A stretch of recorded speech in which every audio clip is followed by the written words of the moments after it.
Which artist does OMI want to collab with, and what are his views on the whole dunce argument? Richie gets all the scoop. When I need motivation, my one salute. A very special guest today in Intense at Seat right now. We are talking about the one, the only, OMI. Father. My respect. Father. I respect King. Yo, you make Jamaican music up on a higher level, a different scale, bro. But for right now, for who would never know, who forgot? Who forgot? History. Yes. So OMI, the journey of music, where it started off from, Joey. Well, we can go right back to 2012. As far as 2012, when this song called Cheerleader came out. And it was big in places like Hawaii. You had, way before we had things going viral on the internet. This is how it started out. We saw YouTube videos, people making YouTube videos mainly from Hawaii region with the older version, because a lot of people don't know the older version, which is on that ska tempo type of beat. Yeah, and that we had because I know it's a remix of a lot of it was remixed off of that. Yeah, right. So, with instruments playing all that. Yeah, man. So we go as far back as 2012. Come 2015, the song was remixed by a German DJ called Felix John. Solo, yeah. I think Sean Paul has done these numbers, but I think when the time comes for me to get my flowers, I will get it. And it will be well received, but it will feel a lot better when it is given. You ain't gotta say a word, don't reply, cause your lips are saying one thing, but your eyes don't lie. Hope I'm not mistaken, don't tell me that you're taken. Na. My one solution is my queen, cause she stays strong. None of this not turn on, by the way. It's it's right here. You understand? So I value that. I don't know about the other person. OMI, you have a tour coming up right now. Yes. It's going on.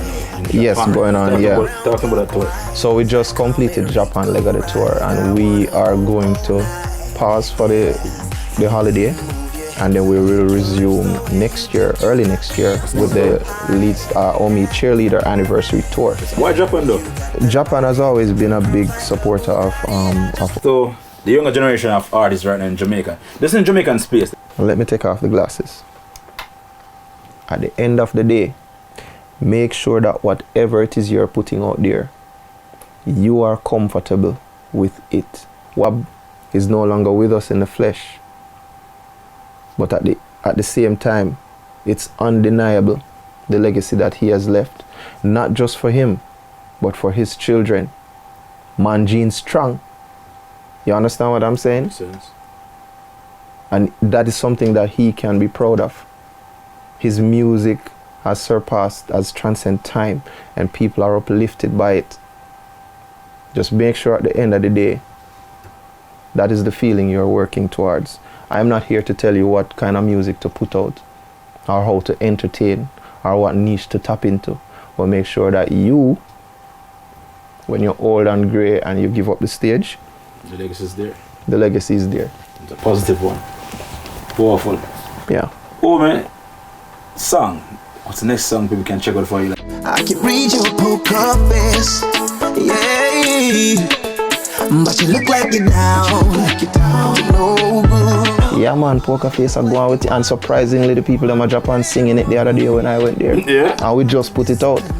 So who want to find up on the platforms, them now, who don't know what the easiest, what the easiest name, you can't miss it. OMI, at OMI. OMI. Even for the Duns them, because it's a Duns in Jamaica right now. It's easy. Yeah, we need to get rid of that culture there. That is my strong opinion. People. Poker Face. Check that song though. Yeah. A man will break the bars in music, show that Jamaica, look about Talawa. But girl, can't see it. Just believe.